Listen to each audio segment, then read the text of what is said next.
I'm Gabby. And I'm Maddy. And you're listening to the Jukebox Honeys podcast, where we talk about all things 60s, 70s, and 80s music related. Follow us at the Jukebox Honeys on all social media platforms and add us on Spotify to hear our weekly episodes. Let's just get started with that. Oh my god. They did so much drugs. Yeah. So many drugs. Queen, iconic band. Rock and roll is definitely the best. The best. Out of everything, like at least they play instruments. That's what I like. Friggin' love ABBA! Yeah. Mamma Mia! Here we go again. Stevie Nicks is the most iconic queen. And I love her relationship with Harry Styles. And I love that she's a witch and everyone accepts it and thinks it's cool. Yeah, that's what I mean. Like, it's just completely different. She's never cared. Landslide will always be my favorite. Hi, everybody. Hello. And welcome to our week 4, which is supposed to be week 5, but we had a little of a mishap last week. Yeah, last week was rough. This week is also rough. Just November is a rough month for us. For those of you who don't know, we're in university currently. And last week was midterm season, and then this week is just hell season. It's midterm part 2. No, it's worse than midterm. No, definitely. November is always the worst month, and I think it's also the worst month because it gets so dark outside as well. I feel just so depressed. Yeah, it's so true. Oh, and before anyone says anything, yes, I did get my hair done. Yes. It's cute. Thank you. I went for Stevie Nicks vibes. Obviously, I don't pull it off. And these bangs, I don't know how she does the bangs. You look so cute, though. Thank you, but they're annoying. No. They're, kind of annoying, but they look cute, so we're happy with that. But, yeah, last week we messed up a little bit, and we didn't have time to film. So this week we carved out time specifically to film so that we didn't have any excuses. But if we're a little messy, we apologize because we've just been all over the place. Yeah, it's really been busy, especially with school and stuff as well. School has been kicking our butts. Yeah. This week we're going to be talking about one-hit wonders. And we were looking at a bunch of songs and we were just like, that's a one-hit wonder? It's very straight. These songs are still popular today, and we're going to be talking about later, a lot of them are used on TikTok. They're resurfacing in culture, so it's just surprising that a lot of them are one-hit wonders, and that they're coming back. It's kind of interesting, the 70s and 80s are definitely making a comeback in this decade. Yeah, definitely, but not even just that, but so many I weren't even aware of them being one-hit wonders. I thought, oh, for sure, that band's definitely made more, but they haven't. Mm-hmm. Or they've made more, but as we'll talk about later, they're popular in other countries, those bands, but they've only made one hit in the States and North America, yeah. So yeah, we're gonna be talking about one-hit wonders, and we're each gonna kind of take turns talking about different one-hit wonders. We're gonna actually define what a one-hit wonder is, just to make sure everyone's on the same page, and then we're gonna talk about some honorable mentions that are I still know them, I know them by heart, and it's kind of weird. Maddie said that they're one-hit wonders, so. If you want to learn what they are, then just keep watching and we'll get into it right away. And follow us on our social medias at the Jukebox Honeys if you haven't already. Yes, I always forget that. So we're going to be defining a one-hit wonder, and according to the Billboard Book of One-Hit Wonders, music journalist Wayne Janik defines a one-hit wonder as an act that has won a position on the National Pop Top 40 record charts just once. This definition includes acts with greater success outside their lone pop hit and who are not typically considered one-hit wonders, while at the same time excluding acts who have multiple hits which have been overshadowed by one signature song, or those performers who never really hit the top 40 but have exactly one song achieve mainstream popularity. So basically just one defining song that basically boosted their career and they were never able to kind of top that. Yeah. Amount of success, which I was looking at, and while we may know, Maddie and I may know some of the songs that have come out after these one-hit wonders, they never got as huge as their original hit. Yes. So that's what a one-hit wonder is, and using that definition, we are going to be talking about some hits that I really enjoy.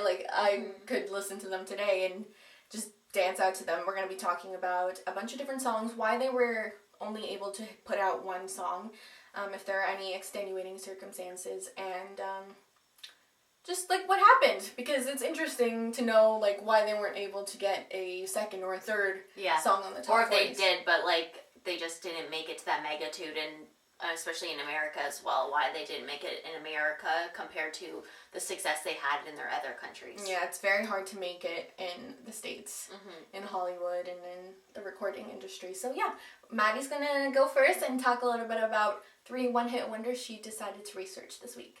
Okay, so the first song I decided to do, just because of its popularity, especially within TV and as well as movies as well, is the Dexys Midnight Runners, and that's Come On, Eileen.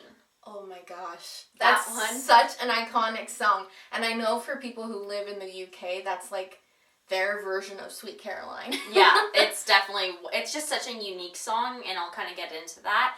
But also just the magnitude it's had on cinema as well. A lot of cinema has had this in their like movies and stuff, because it's such a pump up song. It builds up. Like it starts slow and then it kind of builds, and it has a different kind of vibe to it that not any other song I think has matched. Yeah, it's definitely a unique song, and when did it come out again? The 80s? Yes, the 80s. It was like not the typical song that would come out in the 80s, and it just like Maddie says, it's perfect for movies because it kind of builds and then it stops and then it builds up and up and up again, and it's just like a good song. It's so much fun to dance to, and scream at the top of your lungs. Definitely. But, sorry, continue. It's okay. So it was written by the band's lead singer Kevin Rowland, trombone player Jim Patterson, and guitarist Al Archer. So all 3 of them kind of wrote this song together. And this song was based on a true story. Eileen was a girl that Rowland actually dated. And it like turned into like not dated, but it turned into kind of like a sexual relationship. And that's what she's saying, like, come on, Eileen, like, come on, like, we can do this kind of thing. Ooh, it's a dirty song. Yeah, it is. So Rowland was raised as a Catholic, and he served as an altar boy in a church. That makes sense now. Sex was like a taboo subject. Yeah. Like, you're not supposed to do that kind of dirty. Abstinence. Yeah, abstinence is key. So their relationship began to become very romantic when the pair were only 13 years old. Oh. And according to Rowland, it turned sexual within a year or 2 later. So they were very young, so I'd probably say around 14, 15 it turned sexual. And I guess I feel like when a lot of religious people force that on other people, that's what they lead to. Like, you know what I mean? Yeah. They're not aware about their sexuality and stuff. Yeah, they don't realize like the consequences, because they just are never taught them. Yeah, you're just taught no sex, but you don't explain why. Yeah. So, after that happened, where is it here? Rowland was expressing feelings of the adolescence of enjoying his first sexual experience and dreaming of being free from the strict stuff that kind of like held him down, and that kind of entity of the church and stuff. He wanted to rebel against it because it felt so good, I guess you could say. So in the but in the lyrics, there's a little clip of it. You in that dress, my thoughts I confess, verge on dirty. It was so funny because when I listen to that song, I'm just like, like I don't really pay attention to the lyrics. Wow, I can't believe that's in that. I can't believe families listen to this at like the family barbecue. Yeah, it's just because I think the music kind of takes away the lyrics like a lot of the time. Like the beat is just so different than any other one. So the song describes the thin line between love and lust. Yeah. And that's kind of like the idea between, he wants to like love her, but at the same time that lust is kind of overplaying it. It's probably just like describing his first relationship and his first everything with this girl. Yeah. And just wanting to do everything. Yeah, do everything. Get her done. Get the deed done. Oh my god. So this episode is it's hilarious. So it was first released in the UK and reached number 1. This was the band's second number 1 in the UK, but it was their first number 1 in the States.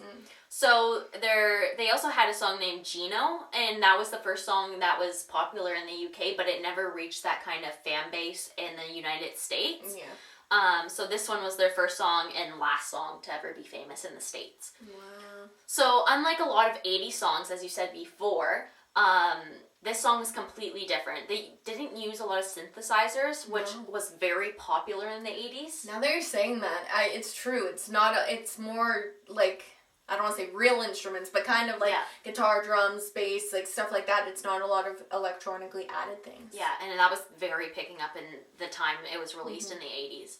So, unlike a lot of 80s songs, there was a banjo, accordion, a fiddle, and a saxophone played in it. Interesting. Yeah, so very different than the vibe that was going.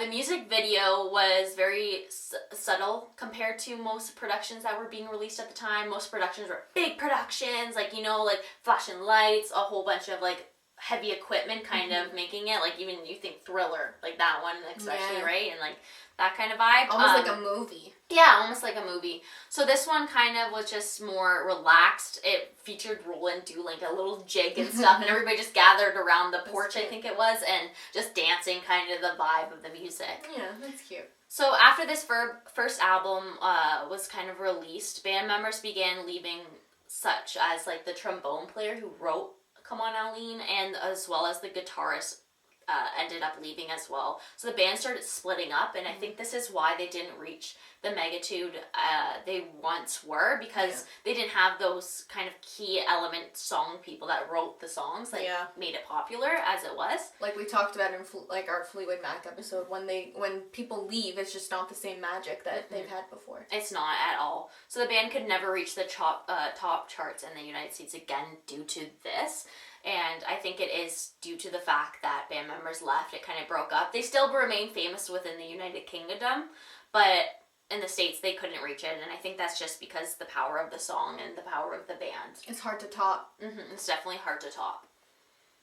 So the next song I have is Sugar Sugar by the Archies.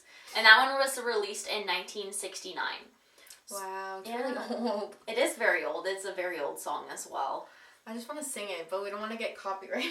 Yeah, I know. It's playing in my head right now. Yeah. Wasn't it in a Cheerios commercial? It was in, what's that movie called? A Bee Movie. Oh, yeah, I get into that. Yeah, it was. Sorry. It's okay. No. It was in that movie, yeah.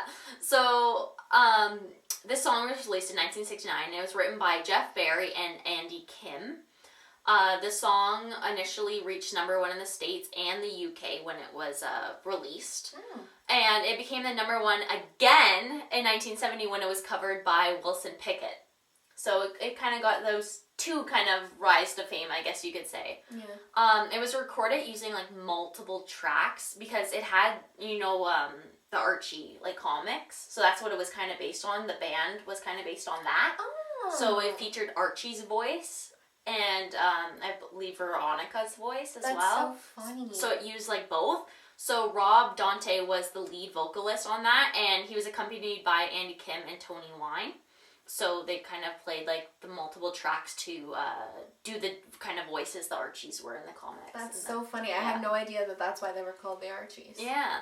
So the song was played in many movies and TV shows as well. So it's been in The Simpsons, it's been in The Wonder Years, Now and Then. I love that movie. Have you seen that movie? Oh, it's so good. It's about like girl power, kind of. Girlfriends and the bond. Sandlot 2 and The Bee Movie. Oh, I remember the scene exactly. He's like swimming in a pool of honey. Yeah, it's so cute. That's why I love the Cheerios. Yeah. The bee and the Cheerios. Yeah, it that's probably funny. was used in a Cheerios. It might have. That song's very, very popular, so I could understand why it would be. So, my last song here I chose to do was the Monster Mash. Oh, we just passed Halloween. Yeah, I know. We just passed Halloween. It's crazy. But you know what I kept seeing on TikTok? This song is about the Monster Mash, but it never plays the monster. It was like a whole conspiracy. Yeah. It was like, it's a song about the Monster Mash, but we don't know what the Monster Mash sounds like. Yeah. I just thought that was interesting. That was an interesting kind of concept. A lot of these songs are blowing up on TikTok, which is like crazy. We should do an episode on that. Yeah. Songs that are blowing up on TikTok. That'd be a good one. So it was released in 1962, as I said, and that's old. Yeah. I guess it sounds kind of old too. It is, when you listen to it. It is old. It reached number 1 charts between October 20th to the 27th, just before Halloween, obviously. That's Makes why. sense, yeah. It picked up in 1962 in that like fall kind of season, just before you get into the spooky day. Spooky season. Yeah. So Bobby Boris Pickett wrote the song, and Pickett played with a band named the Cordinals. I think that's what it is. Cordials? Yeah. And he would go to auditions with them, like, back that up. So, Pickett played with a band named the Cordials, and he would go to auditions actually during the day because he wanted to become an actor, but he played with the bands at night. So, like, kind of to get, like, some... extra cash on the side, right? So, while performing with this band, he did a monologue of the imitation of the actor Boris Karloff, who played Frankenstein. So he did like a little imitation kind of the guy, and then his friend in the band actually said, that is an amazing imitation. Like, that is like key. Like, you need to do something with that. Like, it's just so perfect that you need to do something. You need to utilize this skill you have. So he recorded Monster Mash from the inspiration of his imitation that he did with him. Yeah. I feel like, I was going to say that's probably more famous than Frankenstein, but like, my mind associates from the beginning of the song with Frankenstein. Yeah. So sound effects included the sound of a coffin opening, rusty nails being pulled out of a wooden board, the sound of a cauldron bubbling, obviously similing the witches. Yeah, we talked about that last week too. We did, so go watch it if you haven't. Yeah. So, and also it did chains rattling, and cymbal chains were being like dropped on the tile floor. That's how they got the sound, kind of to pick that up. And then Pickett tried to find a chart-topping hit again after he released this song. So he was just like, I want that fame again. I want that little 15 minutes of fame that he had, right? So he tried to make a Christmas song with the Monsters Holiday. Yeah, and then he did in 1963 a Graduation Day. But both kind of failed to reach that magnitude that this one did. Like, obviously, it's just such an iconic song, and I don't think he could, like, kind of go up from that because it was all based on an imitation of the Frankenstein, and it was inspired from that, but he didn't really have any other, like, key imitations that he could, like, really make into a song, right? Like, not a good Santa impression. Yeah. No. So, many people did the covers of this song, and it's also played in many, many movies and TV shows alike. Yeah. Especially around Halloween. Oh, yeah. I think this song will live on for a long, long, long time. Well, it has, right? Already. Yeah. It's been, I don't even know how many years since that song came out. And we listened to, like, I listened to it this Halloween. Yeah. And, like, we did the little dance and the... And it plays on, like, Disney Channel all the time and all those kind of channels. Well, used to when we were little. Oh, yeah. I haven't really watched it now, though. But it did. Yeah. Okay, so now we're going to talk about some of the one-hit wonders that I chose. Yeah. So the first song that I decided to research is actually, it's a funny song. I think it's a funny song. I don't think it was ever meant to be taken seriously. But it's Kung Fu Fighting by Carl Douglas. Oh my god. Yeah. So the song was written by Carl Douglas, a Jamaican vocalist who released the song as a single in 1974. And the song quickly rose to fame as the karate or martial arts movies were taking over the entertainment industry. So like movies like Karate Kid and all the Bruce Lee movies, those were really big. Yeah. So due to this, the song rose to fame in UK, Australia, America, and it completely dominated the charts. The song received a gold certification from the Recording Industry Association of America. That is a mouthful. and it helped to popularize disco. Overall, it would sell 11 million copies of the single, which but today's standards, that's like nothing. Yeah, that's true, though. That's because people actually had to go out and buy the record. Yeah, but that was still big at the time it was released. Which made it one of the most sold singles of all time. So the song utilizes a well-known Chinese riff at the beginning of the song, which helps to signify like the Chinese culture. And many younger generations, I completely combine those words, younger generations. Younger generations may know the song because it was covered by Jack Black and CeeLo Green as part of the Kung Fu Panda movie series. The song only took Douglas 10 minutes of studio time to record and only 2 takes because there were major time constraints for the rest of his album. Oh my goodness. He did that so fast. They ran out of time and then they were like, oh, we gotta record this last song. And then in 2 takes, recorded what would become like his most famous song. That's crazy. Well, one-hit wonder, I guess. Yeah. So. He did try to follow up this song with Dance the Kung Fu. but this track did not even break through to the top 40 charts. And there's no definite reason, oh my god, I can't speak.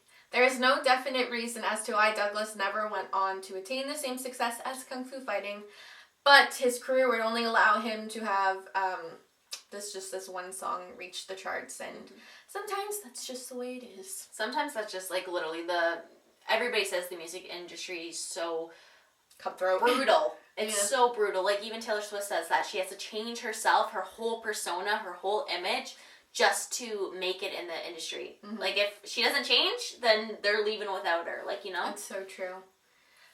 Okay, so the next song that I'm going to be talking about is Break My Stride by Matthew Wilder, which if you were on TikTok a couple months ago, that was like one of the biggest songs for that were on your For You page. So Break My Stride was released in 1983, and it's a song that's actually been covered by other groups before Matthew Wilder did it. Oh, really? But he made it famous.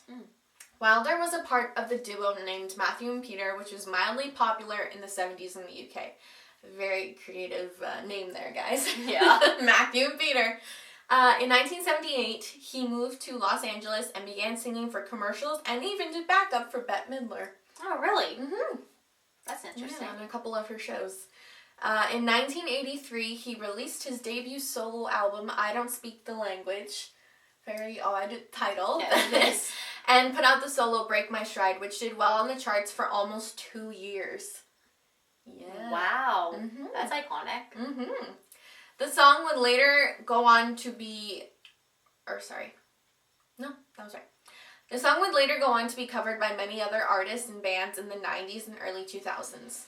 And while his solo career didn't really take off after Break My Stride, he would become a music producer and songwriter for celebrities like the band No Doubt, Christina Aguilera, Kelly Clarkson, and oddly enough, Miley Cyrus's Hannah Montana. Oh, true. I can't remember what song it was, but he wrote like one of her most famous Hannah Montana songs. It's funny that producers, you don't even know who they are, like, half the time, or like, who's producing the songs, but they make some, like, majority of singer songs. Yeah, it's very true. They're like, behind the scenes, and they don't get enough credit, I think. Yeah. I think Sia's the same way. Yes, she used to be. She used to be a songwriter. And who was that girl? Julia Michaels. Oh, yeah. The girl that sings If the World Was Ending. Yeah. She was a songwriter. I think she wrote a song for Niall from One Direction. And now she has her own little career. So that's amazing. Yeah. So after decades of the song not receiving any attention, the song began to go viral on the app TikTok when kids began to message their parents the lyrics of the song and see what they would do, which I... You did to your mom? I did to my mom, and basically, I don't want to... Maybe I'll take screenshots and insert them here, but basically, I sent her last night I had the strangest dream, and she was like, oh, what's it about? And I go, I sailed away to China in a little rowboat to find ya. She was like, that's really weird. Why would you go to China? And then I said, and you said you had to get your laundry cleaned. And she was like, oh, maybe it's because before you went to bed we were doing laundry. And then it was, didn't want no one to hold you. What does that mean? She's like, you know what, Gabby, you're right. I'm going through such a hard time now. I'm just trying to do my best. And I'm like, oh my god, this is a prank. This is a prank. Oh my god. And then I got to the chorus. Ain't nothing gonna break my stride. And she was like, is this the song? Oh my god. You're such an asshole. It was pretty funny though. If I can find them, because I text my mom a lot, I will insert the pictures here. That is so funny though. It was really funny. Maddie was with me, I think. We were in a politics class, and I just started messaging her the lyrics, and yeah, that happened. But there's been a ton of TikToks, and if we don't like get in any trouble, we'll insert some of them here, but we'll definitely link some below maybe. Yeah. See if we can find a few, but they're really funny. And yeah, so it was famous for 2 years, kind of died off, and then came back on TikTok. So my last song is probably like I think it's pretty iconic. This song is definitely one of the most famous, I think, on the One Hit Wonder list. And that is Take On Me by a-ha. a-ha. a-ha. I love that. It came out in 1984, and a-ha is I can't take it seriously. a-ha is a very famous Norwegian band who would become most famous in North America for Take On Me. And I remember my dad sitting down and talking with me, and he was like, that music video was, like, so amazing. Like, the animation and, like, the ability to put a real person in animation, that was, like, groundbreaking. It was iconic. It definitely was on loop MTV. Oh, yes, all the time. So, the band formed in 1982 and was made out of, I'm going to butcher these names so bad, Paul Wakhtar Savoy, who did guitars, Magna, I'm going to put it here, and Morton Harkett, who did vocals. Their debut album, Hunting High and Low, gave them massive success in their native country of Norway, but the two singles off of the album, The Sun Always Shines on TV, and of course Take On Me, would go to the North America and would become huge hits there. Huge. While the band would go on to release 5 more albums, they would never attain international fame like they did with Take On Me. Yeah, they never rose to that kind of fame, and I think that's the same with the band Come On Aline, like their songs, right? Mm-hmm. It doesn't reach that threshold to get to America is so hard to do, and to do it multiple times is even more hard. Especially if you like don't live there. Mm-hmm. Like only a couple of bands have been able to do it. Like major, the first thing I can think of was the Beatles. They broke through, and then just One Direction for our generation. Yeah. They were able to break through, and it's really hard. But the band's 6th album would go on to earn them #1 spots in Germany and Norway. Mm-hmm. But in 2009, the band announced that they would be splitting up at the end of 2010, which was the end of their last world tour, which was actually named Ending on a High Note. Oh, that's cool. Right? It's cool. Really nice. And thousands of people flocked to the shows because they believed that this was going to be the last time that they would see the band perform. Mm-hmm. And it wasn't. They actually would come back, and they're still trying to put out music to this day. Oh my goodness, they're still trying. They're still trying. The band were actually listed in the Guinness World Records book for having played the biggest paying rock concert audience that drew in a crowd of 198,000 at Maracana Stadium during the Rock in Rio festival. According to their label, Rhino Entertainment, they've sold 55 million records, but other sources have said that they sold 1 million units, albums and singles combined. Either way, that's pretty amazing. That's a lot. Wait, did 1 million or 100 million? 100 million. Oh, 100 million. Units, though, so it could be the single, or it combines the singles and the albums. And that's pretty cool for a little band that started in Norway and, didn't really get anywhere else, other, fame within America. Yeah. That they sold that much. Yeah, it's good for them, and that song is definitely... That music video was played, like Maddy said, all the time on MTV, and my dad told me, this was crazy. Yeah. This was, we had never seen it before, and it was never... groundbreaking. Yeah, it was groundbreaking for sure. Mm-hmm. So now, lastly, we're going to be talking about just some honorable mentions that we were shocked were one-hit wonders. Honestly, looking at that list, I could have freaking lost $1 million betting that wasn't a song on the one-hit wonder chart. It's a good thing you're not a gambler, Maddy. No. So here are our list for honorable mentions of one-hit wonders, and we're just going to kind of go through them, maybe talk a little bit about them, and just, that's what we're going to do. So the first one is Ronald and Ruby's Lollipop, which came out in... that's 1950. It's late 50s. We'll give it. But no, it's definitely, just because it came on the 50s, though, it had a tremendous impact on, I'd probably say, a lot of movies in the 60s, 70s, and 80s. Oh, yeah. The Stand By Me, do you know that movie? Where the boys go on, a hike and stuff, and they're trying to find a dead body. Oh, yes, I think so. Yeah, that one, it played in that one. It was on the soundtrack, the album for it. I actually have the album at home. Of course. Yeah, it's actually a really, I love that album. The soundtrack for the album is, or that movie is amazing. I love it so much. Interesting. Mm-hmm. The next is Bruce Channel's Hey Baby. Oh my gosh, that song, I'm playing it in my head right now, oh. It has been stuck, a lot of them, if you just look at the name, you're I don't know what that is. Yeah. But then Maddie's no, you know this song. Yeah. And she played it, and I was immediately, I was Yeah. No. It's, yeah, you don't know that, because you don't know the names. Like, you don't know the names of people, so it's like the connection's just not there, right? But then I was like, no, like, half of these you do know, like, you do know them. And Hey Baby, actually, at my elementary school, I will never forget this. Mrs. Teacher, would go on the stage and dance the song. She would make this dance up, and I still remembered it to this day. It's like, I still do it. Like, I still remember it because when I was a little kid, it was my favorite thing to do. We did it for like 10 years. Every Terry Fox run. Oh my god. It was amazing. Funny.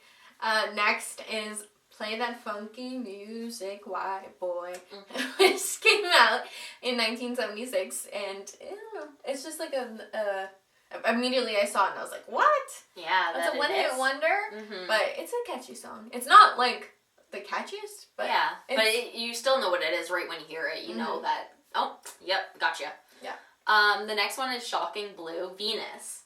And you didn't know that. You're like, Venus? Like, what is that at first, right? And then you want to know what it is, everybody? I don't think you can get in trouble for singing it. Okay, ready? Well, I don't know, because it's the commercial. Yeah, but it's a cover. Like, if I sing it, if we play it, it's different. Okay, yeah. But it's, I'm your Venus, I'm your fire, your desire, which we all know as the Razor. Yeah, the commercial. Venus commercial. Yeah. And we were watching the video and they were like jamming and dancing. We're like, oh wow, these people's hard work has just turned into a Razor commercial. Oh my god. I feel kind of bad for them, but I mean, they're probably still making royalties off of it, so yeah, don't feel too bad. No. So you know this next one. I'm not 100% sure about this. So, Mountain, Mississippi Queen. This one I know 100%. This one was just iconic. Like, it's like a road trip song, you know? Like, I feel like it's just that kind of vibe to it. It's not, like, overly known, I don't think, but it's, like, pretty known. Yeah. Next is Stuck in the Middle with You, which actually, wasn't it used in a commercial? Oh, it's been used in tons of things, I think. Movies as well. Yeah. Yeah. Oh, yeah, there was a famous commercial, but I don't remember I can't pin it. It's probably a Canadian commercial, though. Oh, it was, chocolate to the right, here we are stuck. Oh, yes. It was like some cereal commercial or like some like cookie. I Mm-hmm. can't remember. It's gonna drive me crazy. Don't quote us on it. No, if I find it, I'll insert it right now. Frosting to the left of me, Halloween to the right, here we are, stuck in the middle with you. But, yeah. That, I was surprised that was I was surprised that one was. We argued over that a little bit. Not argued, but we kind of like... Yeah, Maddy. Whether it is or not. We thought about it. Yeah, fight. Drama. Next one is Ring My Bell. I don't know this one. You don't know? Ring My Bell. Oh, yeah. I don't like that song. Not a big fan. Yeah, that's the only line I know, but... That's why it's a hit wonder. Exactly. So next is My Sharona. The Knack, yep. My Sharona. I love that one. I was having a hard time picking between that one and Monster Mash, just because I wanted to do Monster Mash though, because I thought it had more of a significant story. Like My Sharona, he just couldn't make another song. That was the issue, right? And I just wanted to do that one because I felt like it had more underlying story behind it. Yeah, makes sense. But my mom actually showed me. She thought it was hilarious. I didn't think it was that funny. I don't think I told you guys. But there was this guy who, like, covered it on Facebook. Oh, really? But it was like, toilet paper. You toilet did tell me paper, that. I need toilet paper. Yeah, you did tell me that. My Corona. Boomer humor. Oh, my God. Okay, tell us the next one. So Lips Inc. and it's Funky Town. Which is used in Shrek, which is where I learned it from. Yeah, that's where I learned it from, too. Yeah. It's funny how, like, cinema can make people learn those kind of songs as well. Like, that it gains its popularity again because of pop culture and getting simulated into, like, other forms of pop culture. Mm-hmm. My mom told me one time, you know, you're old when they play your childhood music in your kids' movies. Oh, yeah. This is just and like, that's how your kids know it. It's for the parents, really, to get them to come see the movie. Yeah. After that is Whip It Real Good by Devo. And yeah, that's just a fun song to listen to. Yeah, I love that song. Next is Bow Wow. Bow Wow Wow. I can't picture the song.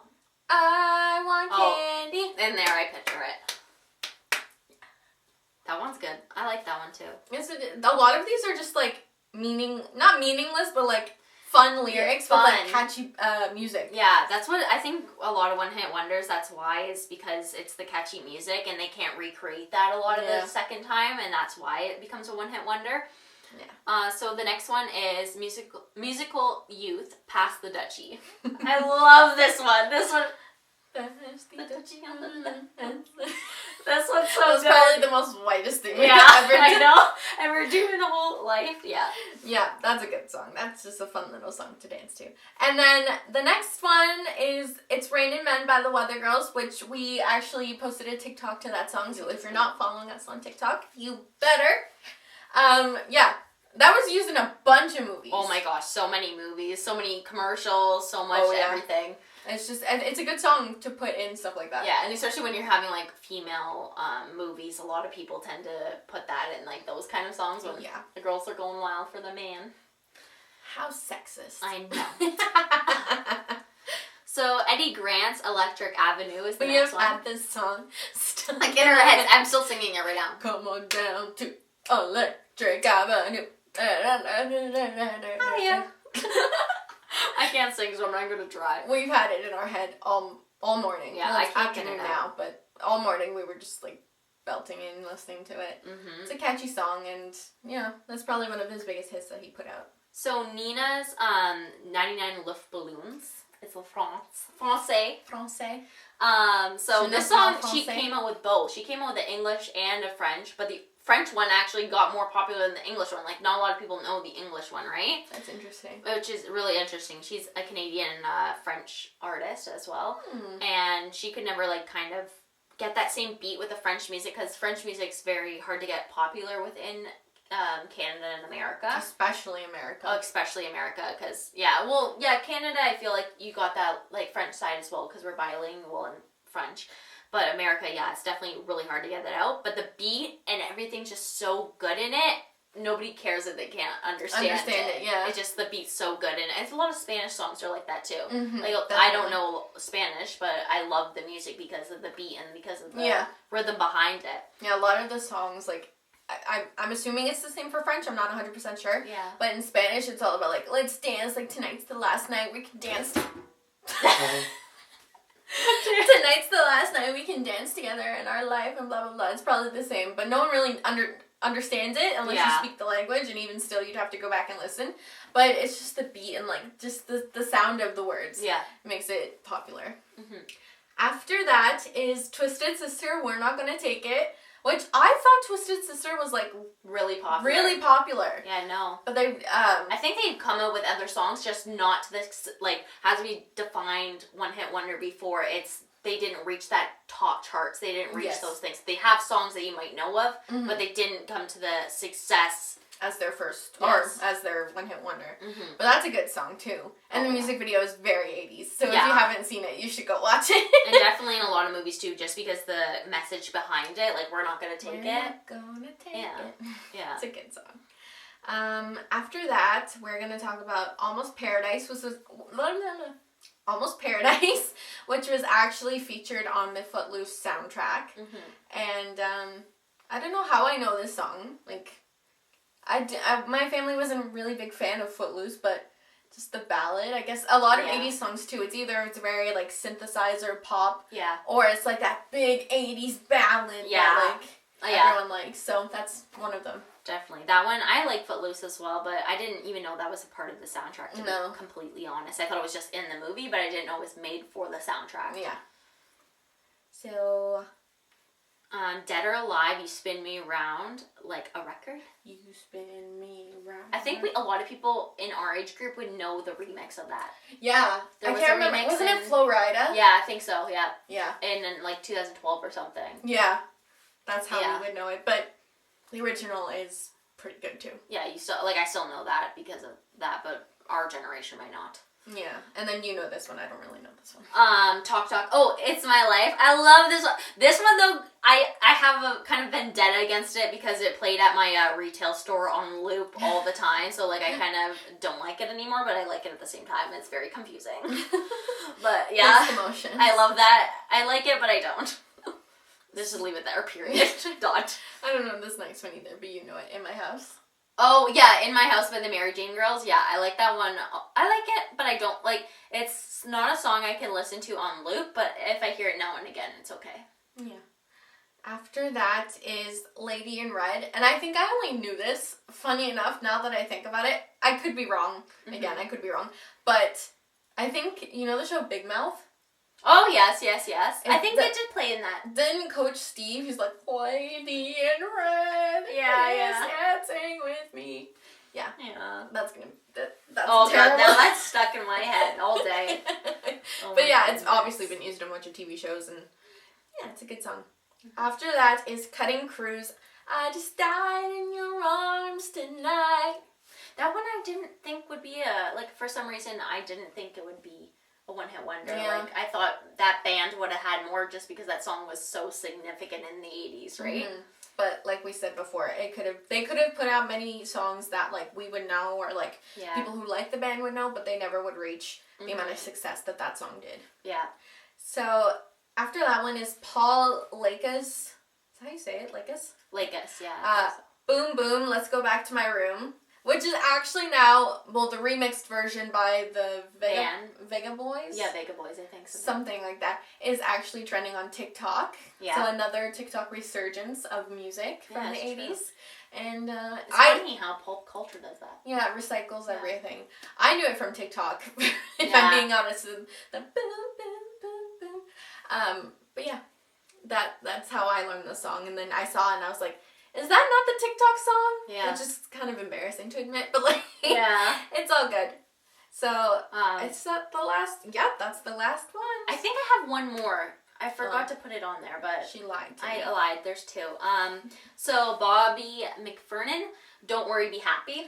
Don't worry. That one, again, don't plays in so many commercials and movies because of the message. Yeah. Definitely because of the message. Or like, when they're trying to like...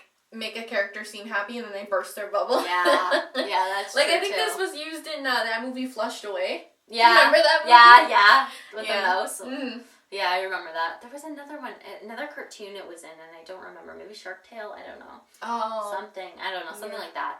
But yeah, and the last one I was just thinking of, I forgot to put on the list, but it was from The Breakfast Club.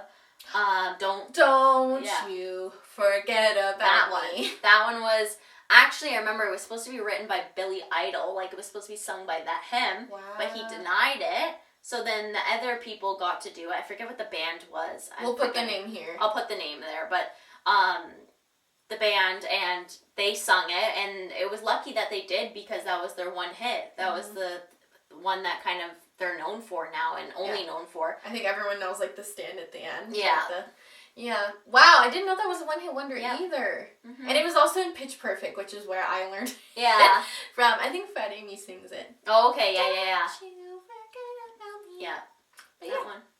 That's a good song. That's a good one to end with because we both knew it. Yeah. Good job, Maddie. Nice.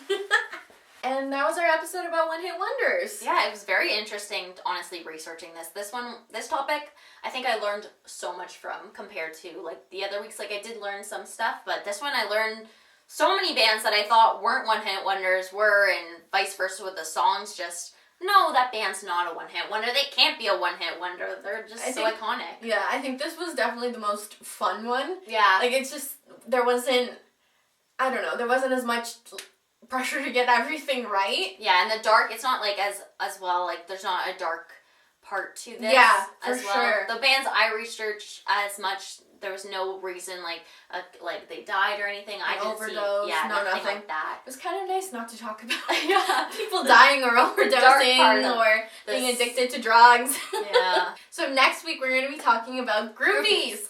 And if you watch any movie or any documentary about the 80s, you'll know that major bands had groupies that would just follow them all across the country or across the world, and there are definitely some crazy stories that involve pregnancies, stalkers, probably a lot of injuries, drugs, times. Illegal activities with underage people. Yeah.